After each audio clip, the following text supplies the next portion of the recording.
Assalamualaikum, balik lagi di channel saya teman-teman. Pada kesempatan kali ini saya mau sedikit mereview knalpot ya, khususnya untuk chamber ya teman-teman. Nih bisa dilihat untuk barangnya ada di depan saya. Nih, kedua chamber ini sama-sama berbahan stainless, cuma bentuknya tentu sedikit berbeda, terutama di bagian stinger ya dan juga leheran ya. Nah, untuk yang bawah ini sedikit menguning warnanya karena memang udah dipakai. Kalau yang ini masih new, masih baru banget ya. Jadi perbedaannya apa? Tentu saja ukurannya, teman-teman. Kalau bahan ini sama stainless ya. Nah, kalau untuk bedanya itu mulai dari leheran ya, teman-teman nih. Leherannya ini yang tipe L. Nah, tipe L ini seperti ini ya bentukannya nih. Di sini juga ada las-lasan cacingnya dan ini sangat rapih sekali ya. Ini punya chamber R9 ya. Sudah pada tahu ya. R9 itu memang luar biasa ya, keren banget, finishingnya semuanya bagus nih, rapih sekali ya.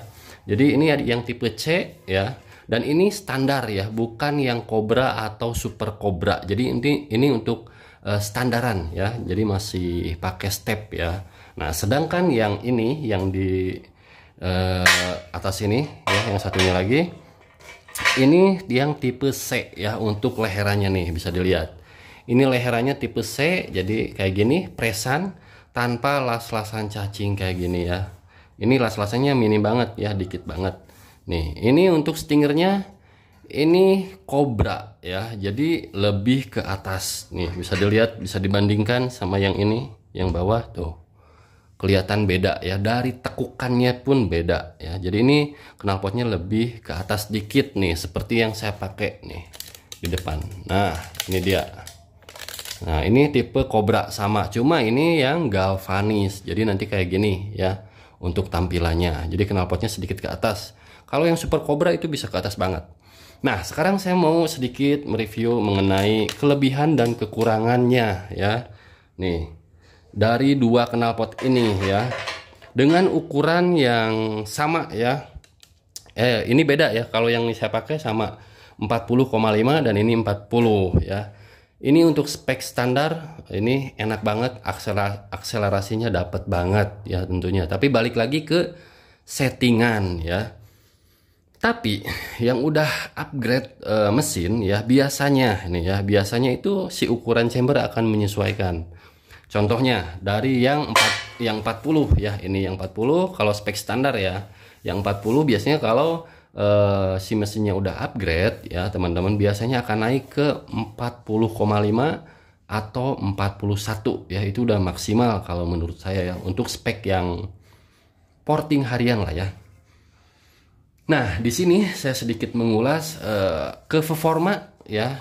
Enak mana sih yang tipe C dan juga tipe L ini? Sebetulnya tergantung medan yang dilalui dan karakter cara berkendara kalian dan juga spek mesinnya. Nanti menyesuaikan dengan settingan ya.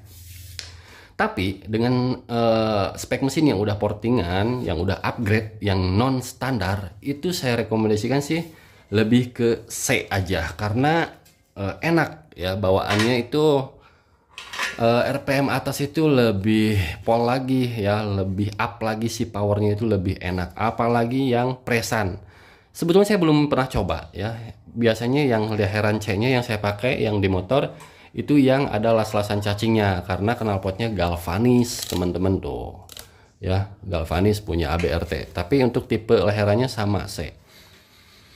Untuk performanya tentu saja harusnya lebih enak, lebih meningkat, tapi semuanya balik ke settingan. Dan ukuran stinger pun pengaruh teman-teman ya. Apabila spek mesin kalian standar terus dikasih perutan yang gede-gede, stinger yang gede-gede, otomatis motornya bawahannya itu RPM bawahnya itu akan ngempos ya. Jadi nggak enak. Tapi kalau untuk atasan, menengah ke atas pasti enak karena udah ngisi ya.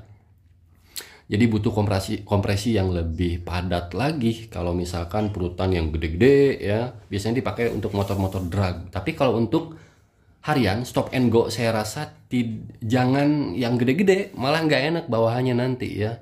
Jadi yang ya, kalau ini sih standar harian oke, mungkin lebih sedikit di atas standar ya.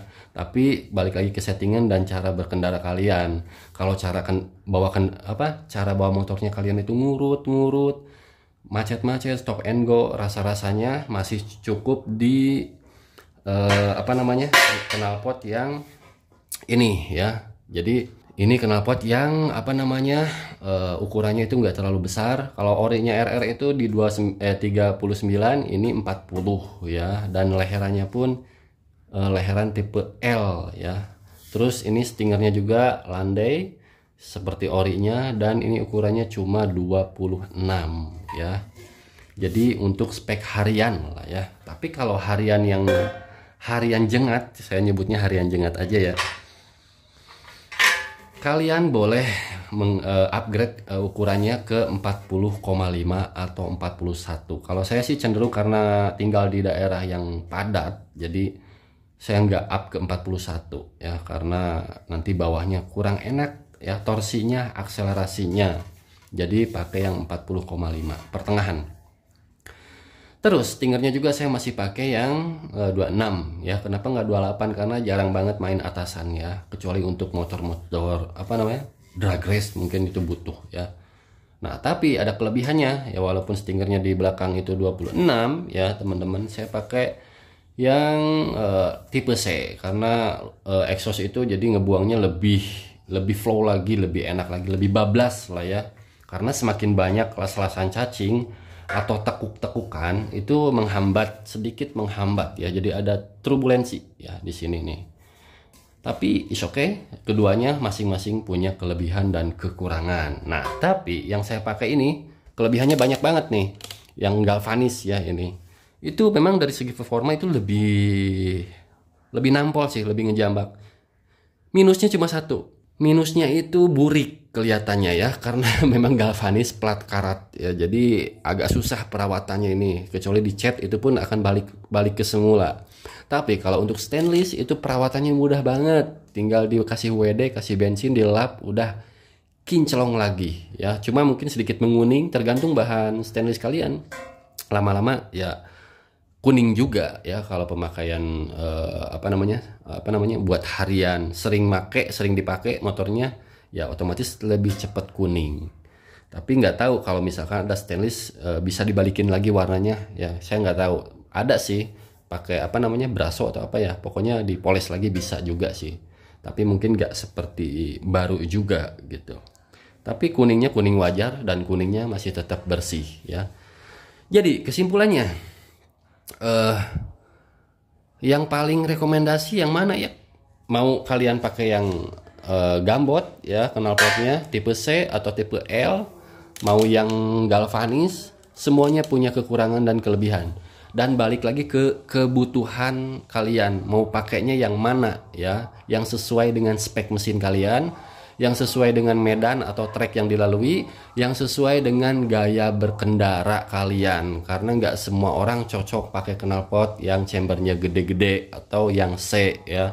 Mungkin masih pengaruh dari yang yang C atau yang L mungkin nggak terlalu kerasa buat orang yang nggak peka, tapi buat yang peka itu kerasa banget. Dan stinger, kalau saya nggak ngubah-ngubah stinger karena settingannya bisa loncat-loncat, bisa berubah drastis. Setahu saya itu ya, apalagi ukurannya up-nya gede, dari 40 ke 41 atau dari 39 ke 41 itu kan naiknya 2 step. Otomatis settingan berubah total. Jadi kalau kalian gak mau repot, gak bawa pusing, kalian itu jangan asal beli knalpotnya dulu ya baru nyeting. Kalau bisa kalian itu tahu dulu spek mesinnya apa, baru disesuaikan knalpot apa yang kalian butuhkan.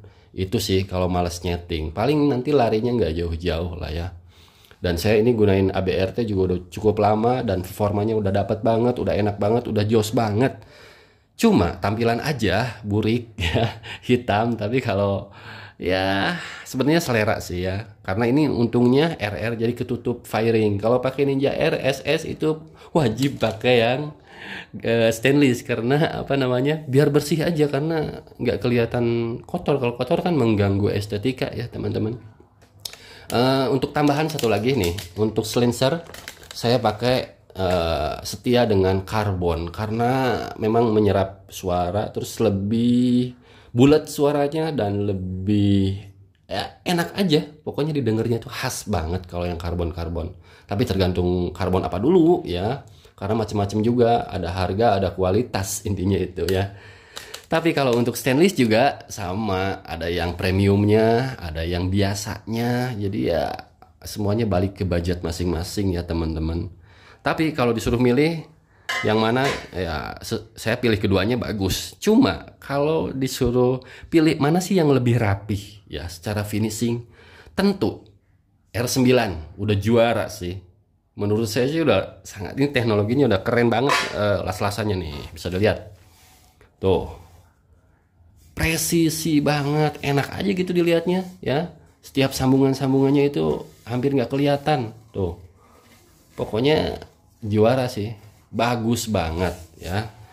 Nah, sedangkan yang ini harganya ya jauh juga sih harganya ya. Kalau R9 kan lumayan mahal, hampir 2 juta. Hampir 2 juta, kalau ini mungkin lebih murah ya. Apalagi yang full sistemnya aja murah, apalagi apa namanya ini di bawah 2 juta. Kalaupun sama silencer mungkin sekitar ya 1, sekian lah ya, murah lah pokoknya. Dan ini untuk las-lasannya nih bisa dilihat tuh, kalian nilai sendiri ya presanya dan las-lasannya nih rapih yang mana. Kalau saya ngelihatnya nih, dilihat mata aja udah kelihatan mana yang paling rapih, udah kelihatan banget pokoknya. Kalau ini kan masih baru ya.